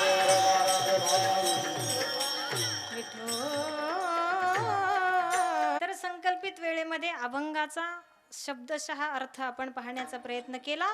आता या अभंगाचा अर्थ असाच असेल असा माझा काही दावा नाही. ज्याच्या त्याच्या मतीप्रमाणे ज्याच्या त्याच्या बुद्धीप्रमाणे जो तो त्या ठिकाणी अर्थ लावण्याचा भावार्थ लावण्याचा प्रयत्न करत असतो. पण झालेली कीर्तन रूपी सेवा जशी भगवंत बुद्धी देईल जसं माऊली बुद्धी देतील माऊलीच्या आशीर्वादाने भगवंताच्या कृपेने जशी भगवंत बुद्धी देईल तसा अभंगाचा अर्थ या ठिकाणी सोडवण्याचा प्रयत्न केला. तर या ठिकाणी जे चांगलं वाटलं असेल ते आचरणात आणण्याचा प्रयत्न करा. आता शब्द जर टोचला असेल बोचला असेल तर तो माझा मला परत करून द्या. अजून उद्याचे दिवस आहे बरं का मी इथं तर नंतर आणून दिला तरी चालेल. तर असो झालेली कीर्तनरूपी सेवा साईनाथांच्या श्री विठ्ठलाच्या चरणी अर्पण करण्यापूर्वी या ठिकाणी सात संगत अगदी सुंदर अशी मला या ठिकाणी लाभली. त्यांचे सगळ्यांचे मनस्वी आभार या ठिकाणी व्यक्त करते. त्यामध्ये प्रामुख्याने मृदंगाची सुंदर अशी साथ केली. मृदंग विशारद असणारे आमचे हरिभक्तीपरायण पारसनाथ महाराज असतील. सुंदर अशी साथ त्यांनी अगदी इंद्रदेवासारखी या ठिकाणी मृदंगाची साथ केली. महाराजांचे मनस्वी आभार. आमचे दादा सुद्धा लखन दादा सुद्धा सुंदर असा मृदंग वाजवतात. आमचे शिवनाथ दादा असतील सुंदर अगदी एक से बडकर एक इंद्रदेवाचे अवतार या ठिकाणी आहेत उपस्थित आहेत. तर अगदी म्हणजे आळूपाळीने वाजवतात ते. आज एकाचं झालं का उद्या एकाने वाजायचं ते परत असं दारोळी आनंदी. तर सुंदर अशी पक्वजाची साथ महाराजांनी केली. सुंदर त्यांचे सुद्धा मनस्वी आभार या ठिकाणी व्यक्त करते. हार्मोनियमची पेटीची सुंदर अशी साथ आमच्या आभार